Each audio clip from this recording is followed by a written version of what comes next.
We are live, ladies and gentlemen, boys and girls. Welcome to the Nolan Hawkeye Anthony YouTube channel, and I thank all of you for being here, wherever you may be, and of course, however you may be listening. Well, I just want to say I hope you guys are having a fantastic Easter Sunday. I thought this would be a good time, being able to step away from the family to make a quick video. I gotta take advantage of any available time to get you guys some of the content. I appreciate all your guys' support as per usual. Today, we're going to be discussing where Iowa football's 2026 recruiting class stands.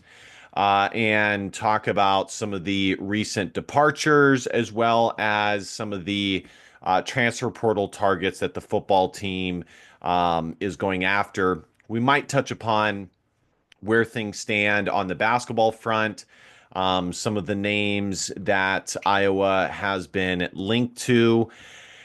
I don't love to talk about the basketball. Well, I love to talk about basketball, but I don't love to talk about the possible names because in the transfer portal there's so much hearsay and so much speculation, and there's so much that like you can discuss, and then in the end it doesn't bear any fruit, and from my perspective, it kind of seems like wasted breath. So unless it's like a major big name, I try and steer clear of that, but we'll see how I'm feeling towards the end of the video. But before we get into any of that, I want to ask you guys to consider smashing that subscribe button, like, comment. You guys know the drill. Definitely like the video, comment. Any engagement on the video helps. It's a free way that you guys can support the channel. And without further ado, let's get into this.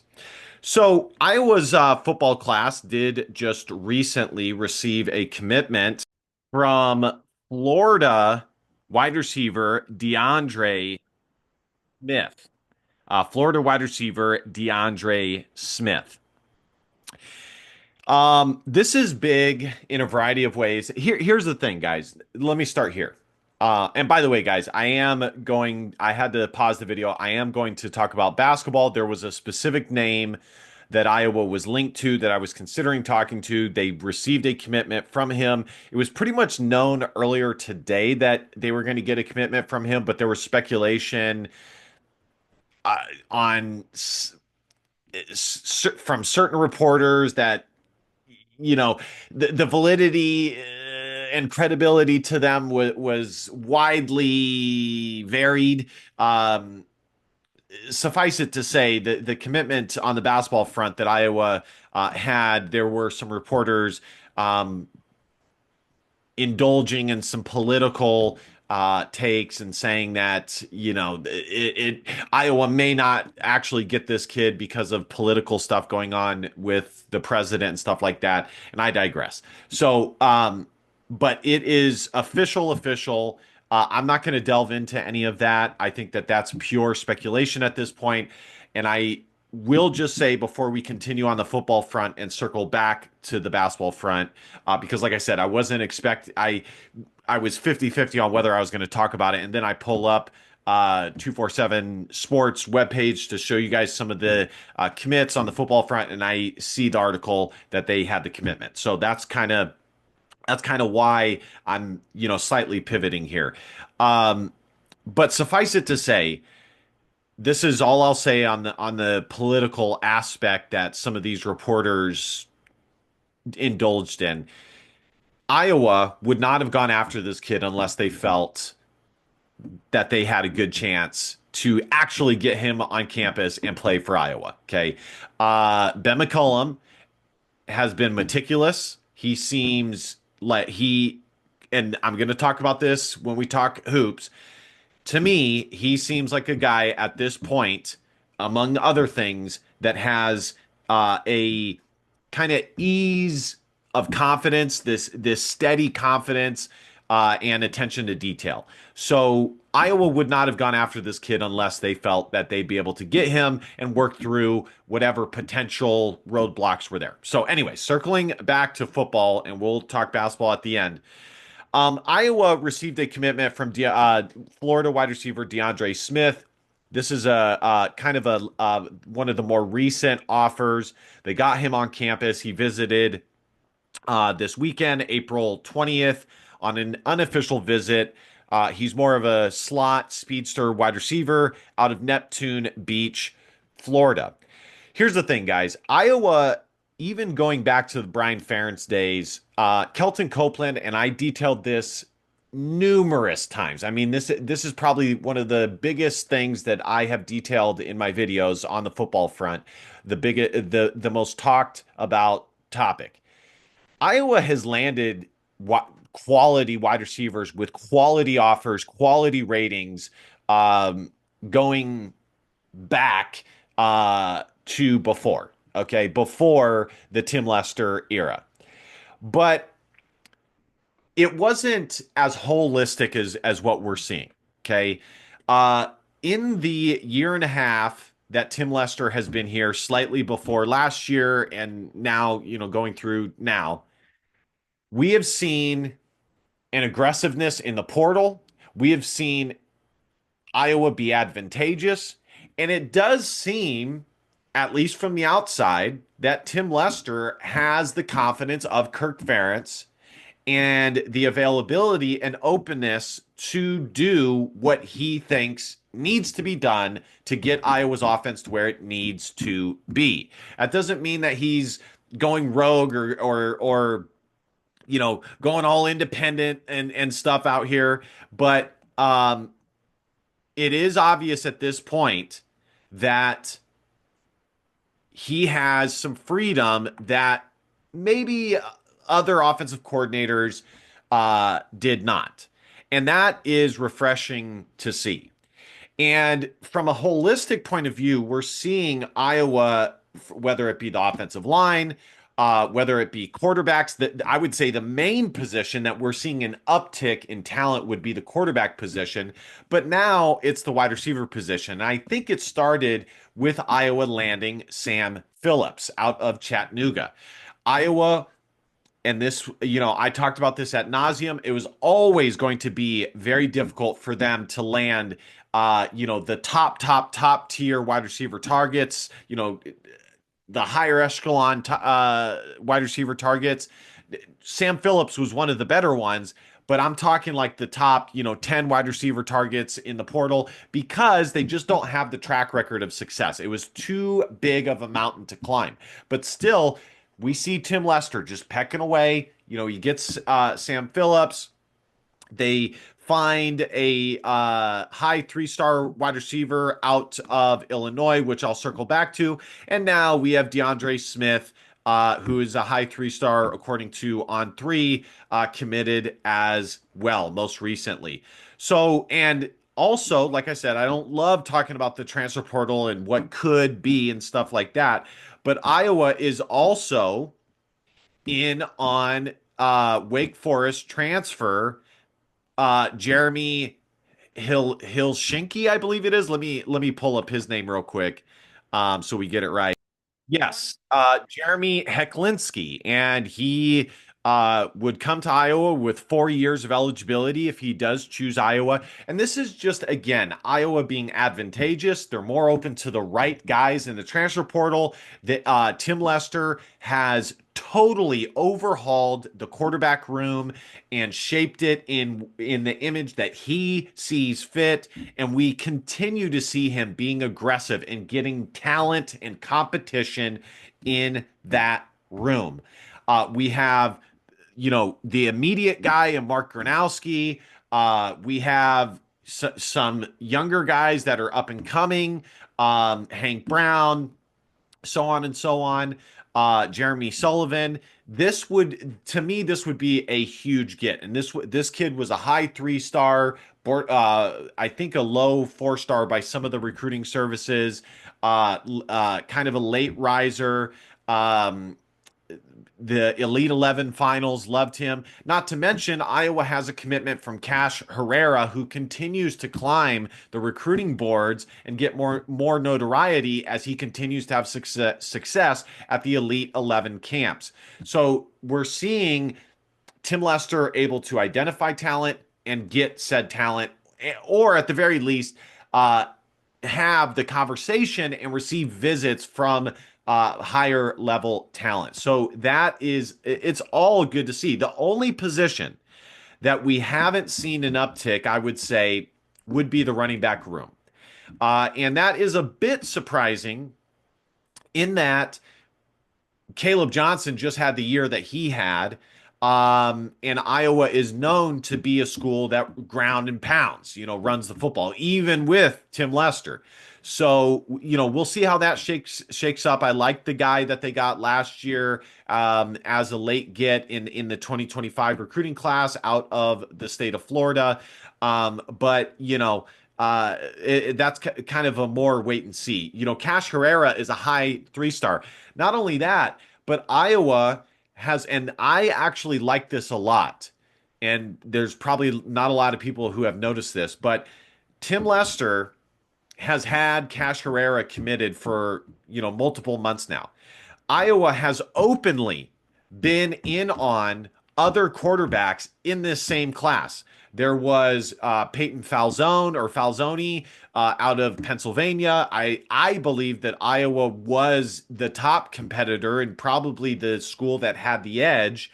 It was them in Utah, unless the in-state school, truly gave a committable offer in Penn State. Penn State gave an offer, but there's a difference between an offer and a committable offer. And he chose the in-state school in Penn State. But he was absolutely considering Iowa. And a lot of that has to do with Tim Lester. These recruits can tell when a coach knows his stuff. Now, we still need to see it all come together on the field with Tim Lester, and we still need to see some improvement, especially in the passing game. But this is a step in the right direction. Now, looking at Iowa's recruiting class here, this is a really, really good start to this recruiting class. Okay. It's a top 25 recruiting class by every recruiting service thus far. They have multiple 4-stars at this point. Iowa is putting in work on the recruiting trail right now. Sorry, guys, I'm trying to get rid of the ad in the background. Um, let's do this. Let's get the industry comparison so we can see.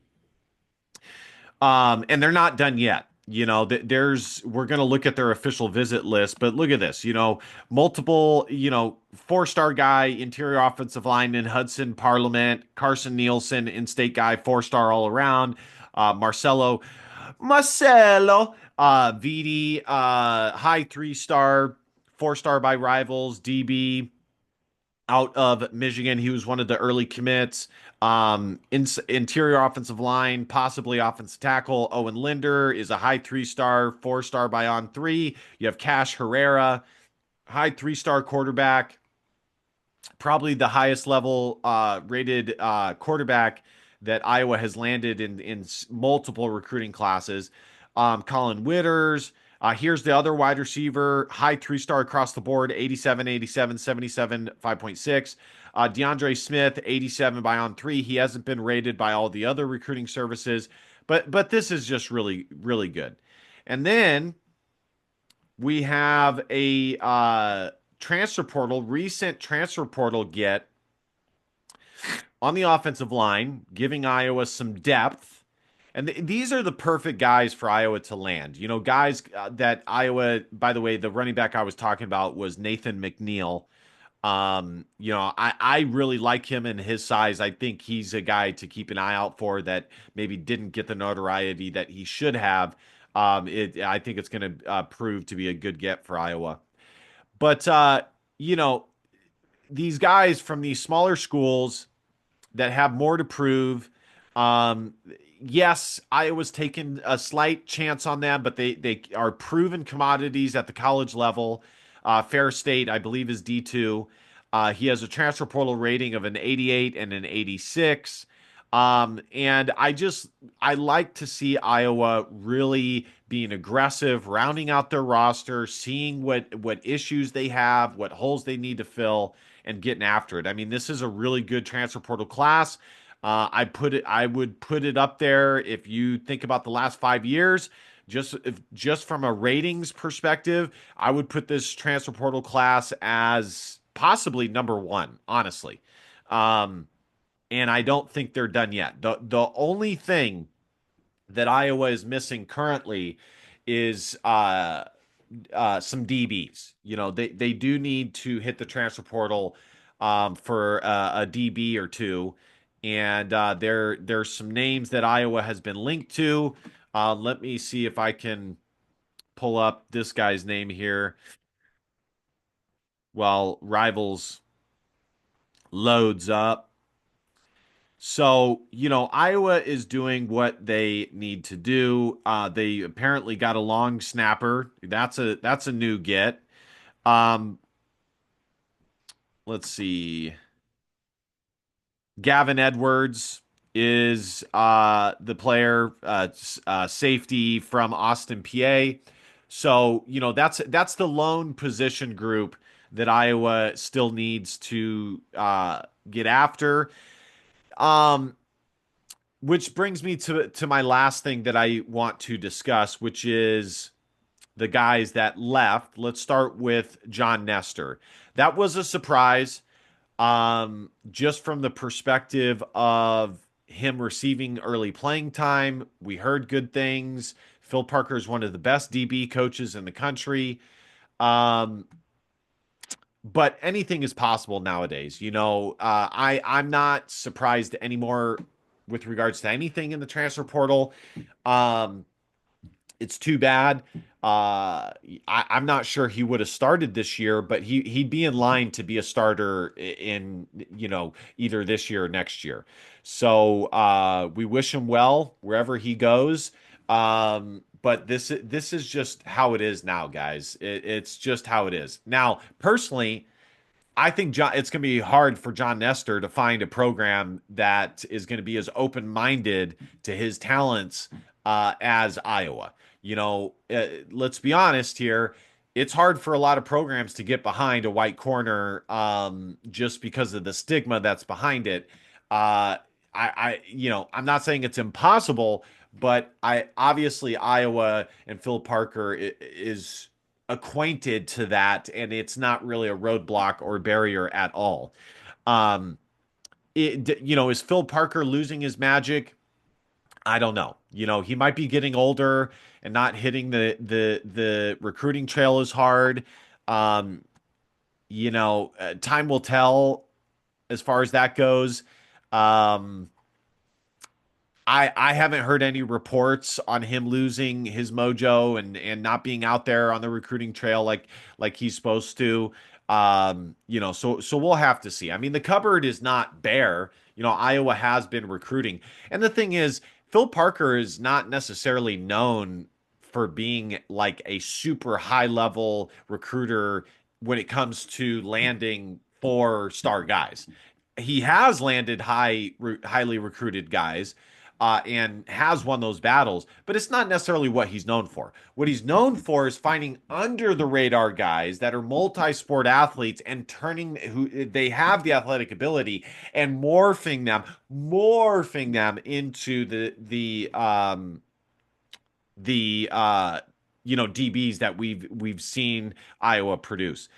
Lastly, here are some guys that will be visiting. There's going to be more names to come. This is the other wide receiver Iowa is in on, Keaton Ranke, mid to high three-star guys. Got Stanford, Northwestern, some mid-level Big Ten schools after him. That'd be a good get. Um, the only other thing that this recruiting class is missing, I would say, tight end. Iowa has recruited the tight end position well, but with Gavin Hoffman, who was one of the highest rated guys Iowa has landed at the position, hitting the transfer portal and committing to Missouri, his home, or I believe his home state, or close to his home state. He's from Blue Valley, Stillwell.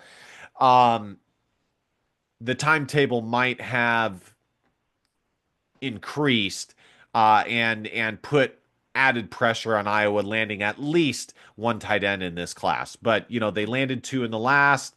Um, realistically, there's usually only two, maybe three tight ends that play consistently in any given year. And Tim Lester might be moving away slightly from that. I think that would be a mistake because of the long storied history that Iowa has at the position. And there's so much that you can do with talented tight ends. But again, that's kind of a wait and see. Iowa still is recruiting the position well. Um, and a lot of that has to do with their proven track record. So, tight end, they need to land some D linemen in this class. Linebacker, they haven't landed any linebackers yet. These are some names that they have some official visits. This is going to be the big official visit weekend. Um, and there's some DBs in this as well.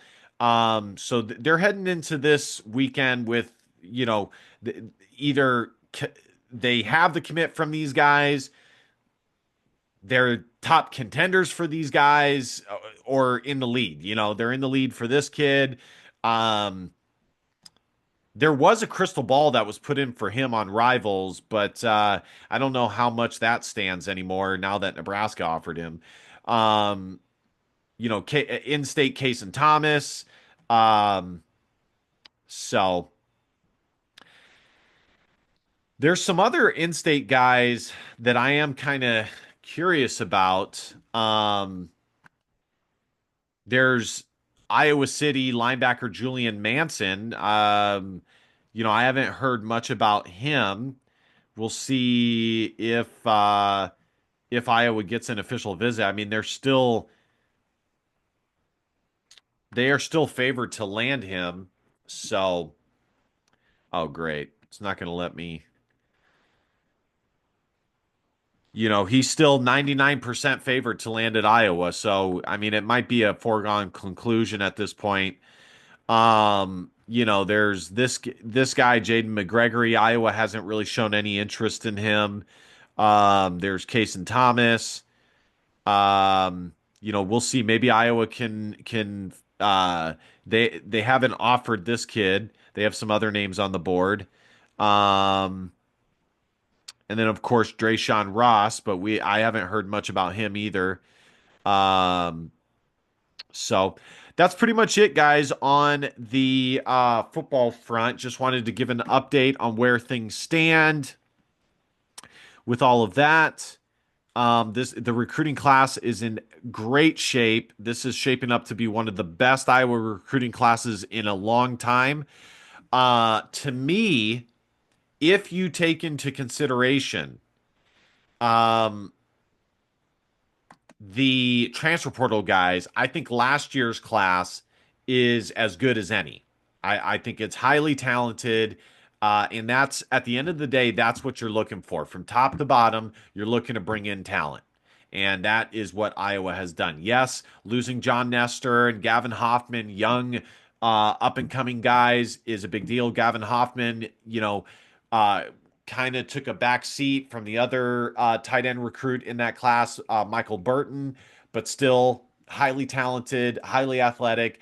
Yes, losing him and John Nestor sucks, but there's still a lot of talent elsewhere, and I really, really like the direction that Tim Lester is taking this Iowa football team. By the way, guys, my channel is the only channel without a major sponsor, usually being over 1,000. And I've had sponsors in the past, and I'd be open to it again. But like I see these other channels, and like they have like mid video sponsors, and there are websites that you can go to when you make content. You can go and put how much engagement you have, and enter into an agreement with them. Maybe that's something I'll look into. I don't love to do that because at the end of the day, like I've always told you guys, this is a hobby. I'm an Iowa Hawkeye fan, and I want to give you guys as uninterrupted content as I can. Anyways, all right. Lastly, let's look at Iowa men's basketball. As I've said, I really am digging Ben McCollum and the direction he has taken this Iowa men's basketball team. The early signs are very positive. He's getting after it. He's really taking the reins of this job, and he's getting some guys. We have a 95 right here from On Three for Brendan Housen, and a 93. Okay, these are some dudes. Alvaro Folgueiras, Folguares, Folgueades, I believe, from Robert Morris, which is the most recent commit. And forgive me, guys, I'm not good with names. I know there's going to be a few of you guys who say that. 95 and 95. Okay. Iowa has to be leading on the transfer portal front. They have to be. I don't know if there is a transfer portal rating for teams, but man, they are absolutely killing it. All these guys are it's just crazy. Let's look at the ratings of all these guys. 95, 95, 95, 93, um 92, 89, um 90, 88, 92, 90, 87, 98, 98. Bennett Sturt's obviously one of the better recruits. I mean, Cooper, and then that's not to mention Cooper Koch, 89, 91. I mean, he is putting in work. He absolutely is. He is getting some guys and finally getting some more size in landing Alvaro, 6'9", is a big deal. It is. So I was right. Alvaro Volgueres, Volgueres, and he is from Spain. So that's good to see. As you guys know, I'm Spaniard, 25%. Malaga, Spain. This guy is coming to Iowa he'll have 2 years of eligibility remaining. 14.1 points per game. He's long, little skinny. I would like to see him maybe add a smidge more weight, but not the end all be all. In this day and age in basketball, if you can still be thin but be stronger than your frame indicates. Huge bump up from his first year where he averaged 5.3 points per game. I think the market for him was like 1.5 million a year. He shot 41.3% from three, 78.4 from the charity stripe. Um, Assist 3.2, which is actually not bad, being 6'9", to 2.3 turnovers. So this is a huge pickup, guys. I would say, dare I say, that this might even be a smidge of a bigger pickup than Brendan Housen, just because of the size that he gives Iowa and the added length. Because we all know in the Big Ten, and to make a deep run in the NCAA tournament, you need guys that can do things others can't. And yes, Brendan might be one of those guys, as he's a big time shot maker. So is Alvaro. Um, but anytime you can have a guy that does that at 6'9", I mean that's a step up. And then of course point guards make a huge difference in basketball in general, but I would say in the NCAA tournament. So, but of course we know Iowa's covered there. So this kid, let's see, he shot 125 free throws, making 98. He shot 109 threes, making 45. So it's not like he's shot 41% and he only shot, 23 pointers. I mean, he still shot a lot. This is huge, guys. Like I said, my early read on Ben McCullum is that I love the tenacity that he is getting after it, the confidence, the steady confidence. He told us what he was going to do, what he wanted to do, and I, as a fan, have this like natural, and it's been the case pretty much since Iowa was able to land him as their head coach. And I think they made the NCAA tournament this year, playing Alabama. We're going to watch a little bit of this video, but again, Ben McCollum, I just have this confidence that he's going to get the job done. And I have felt that way since Iowa landed him. Um, he has literally done all the right things. He's gone on to these podcasts. Uh he has said all the right things. He wants to connect with the fan base. Literally everything that fans have been clamoring for, he has said that he's going to do, and he is doing. You know, he's going on talk shows. He's advertising the Iowa basketball program. He's saying that we need to get talent. We need to get guys here. We need to improve NIL to get the talent here, which they have done. I mean, honestly, if I were to give this guy a first, you know, as people do with presidents, if I were to give him a first, you know, 60 days grade, it would be hard not to give him at least an A minus or A, honestly. And that's just me trying to be like pessimistically fair. I mean, I want to give him an A plus. You know, the only other thing that would be missing is Iowa still needs to land a big guy, probably two. You know, guys that are 6'10" or above, but landing this guy definitely helps. Um, there's another guy that's still out there in the Utah Valley transfer. Let me see. It's Tanner Toolson, I think is his name. Um, which it's down to Iowa, and who is the other? Um, oh shoot. No, he's going to TCU. Disregard, but still, that's fine. That's fine. Um, Iowa, you know, they've landed the guys that they needed to land on the guard front. You know, they still need to land the big guys. And yes, on a certain level, would it have been um expedient for Iowa to have landed Price Hanford or Josh Dix? Sure.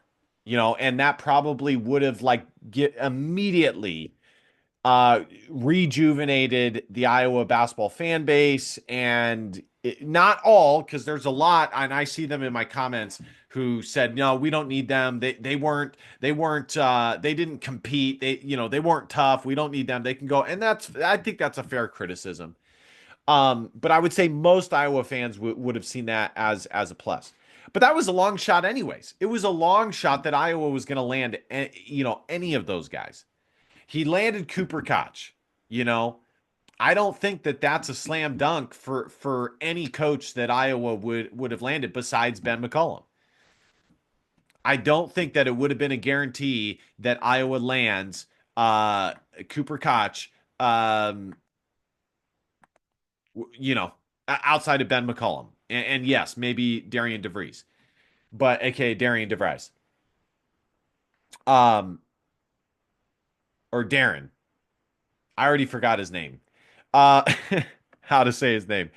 So I'd give him an A. I would 100% give him an A, and it's bordering on A plus. The only reason why I won't give him an A plus is because Iowa hasn't landed a big guy yet, a pure big guy.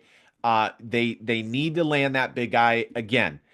This guy is a step in the right direction, but he is not a traditional big. And I'm not saying that we need a traditional big. I'm saying a guy that is going to play year five. You know, that you consider a big. That can compete in the Big Ten, Power Four level, 6'10" or above. You know, but this guy's highly talented. This is a huge get. He comes from Europe. You know he's going to be a good team player. He's highly skilled. From these few plays, we can already see that. All right, I'm going to take this off it because I don't want to get copyright stricken. But yeah, this is huge, guys. This is absolutely huge. Absolutely huge. Let's see. And was Fran McCaffrey landing guys like this? No. In fact, Fran McCaffrey wasn't even able to land one guy per cycle like this. The highest rated guy that Fran McCaffrey landed was Ben Krikke. Okay. And yes, that was a good get. And yes, I really liked Philip Rebracha, and that ended up being a good pickup. He worked well in Iowa's system as like a small ball big and what have you. But still, this guy has managed to land, and yes, a lot of them are Drake players, but has managed to land guys that all of them would have a bereavement of a slew of other schools after them. Bennett Sturts, the shooting guard, and this guy, Brendan Housen as well. That's the shooting guard I was referring to. Robert Morris, transfer forward, and international prospects Alvaro Folgueiras has committed to Iowa out of the portal. The Spaniard is the reigning Horizon League Player of the Year. He chose the Hawkeyes after visiting Iowa City, as well as Big East programs Villanova and Providence. He averaged 9.1 rebounds. That's crazy. That's awesome. Just a sophomore with 2 years of eligibility remaining, Folgueras put up 14.1 points, 9.1 rebounds, 3.2 assists, and 1.2 blocks this season. He shot 55% from the field, 41.3 from three. He also led the Colonials to a Horizon League regular season title and tournament championship, as well as NCAA tournament appearance. Folgueras clearly took a massive leap from year one to year two as he started just 6 of 32 games. He led Spain to the silver medal in the 2022 FIBA Under-17 National Championship and in the 2023 FIBA Under-18 National Championship. In 2022, he shot 56% from the floor at the 2022 FIBA Under-17 World Cup and averaged 5.3 points and 5.9 rebounds for Una Caja Baloncesto. So, all right, guys, that's gonna do it for me. But man, great, great, great, great pickup. I mean, he's doing all the right things, guys. All the right things. Here, let's just see what this has to say here. The Hawkeyes added a major piece to its front court on Sunday when Robert Morris transfer Alvaro Folgueras announced his commitment to Iowa. He's listed number 43 prospect in the transfer portal. Um, Iowa held a Zoom with Folgueras shortly after he entered the portal. He took official visits to Providence and Villanova. Um, let's see what else they have. He was a big fan of what McCollum and company showed him on film. They had a tremendous pitch about how they would use him on both ends of the court. Having Bennett Sturts in the backcourt is certainly another plus for him. He's a versatile defender on the perimeter, but isn't the one to guard true back-to-basket centers in the post. Additional strength will be something that McCollum emphasizes throughout the first few months of his tenure. For Iowa, they have a couple of pure bucket getters and a perimeter threat with Brendan Housen. McCollum and company aren't done in the transfer portal. They've landed their stretch four that is capable of being a three-level scorer. The next steps include landing another pair of ball handlers to go along with a true center. Iowa's season opener on November 4th is even more interesting now because they'll play host to Folgueras' former school. As always, stay tuned. So my lineup, yeah. So Iowa still has like four roster spots left, 4 or 5 roster spots. Um, they do need to land a backup point guard. They need to land a young guard behind Bennett Sturts. Um, you know, I haven't seen if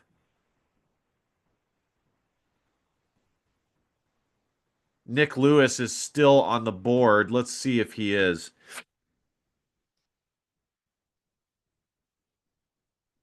Wow, he committed to VCU.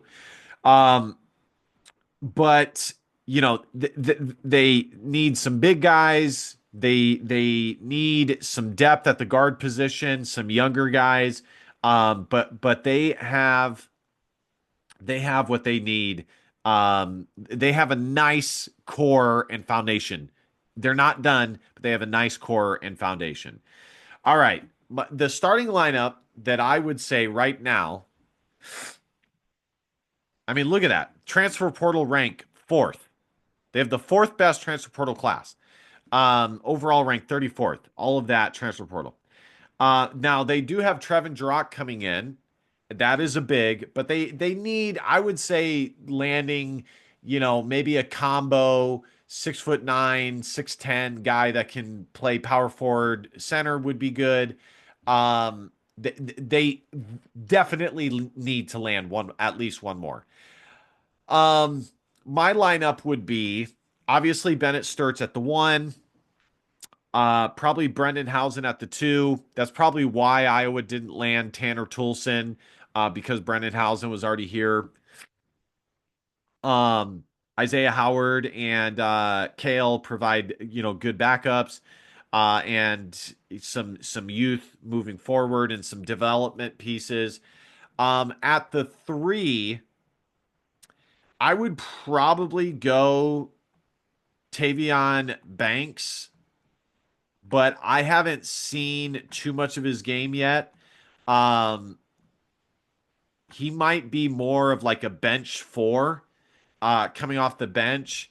Um, or Cam Menyawu, but let's just go Tavion Banks for now. Alvaro Folgueiras at the four, and five is TBD. But let's just say that they don't. Hypothetically, you would either roll with Trevin Jarrett and hope he develops quickly. I doubt that they would do that. They'd probably put Cam Menyawu in there and have him go to work and have like a mid to smaller lineup that way. But that's kind of where I would go. I don't think Cooper Koch is ready quite yet. We'll see if he takes a huge step forward.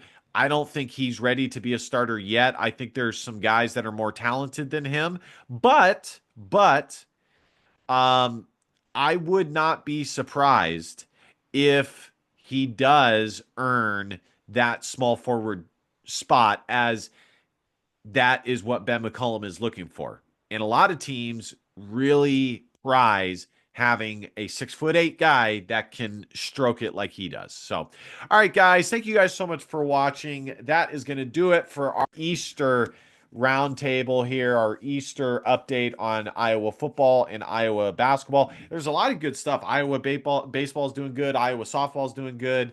Um, Iowa women's basketball just hired a new coach, so there's a lot of stuff out there. But I wanted to key in on this. Be sure to hit that subscribe button, like, comment. You guys know the drill. And last but not least, DBAP, don't be a pussy willow and facts our feelings, because your feelings just don't matter. Love you, Hawk fans. See you guys next time. Go Hawks. Bye-bye.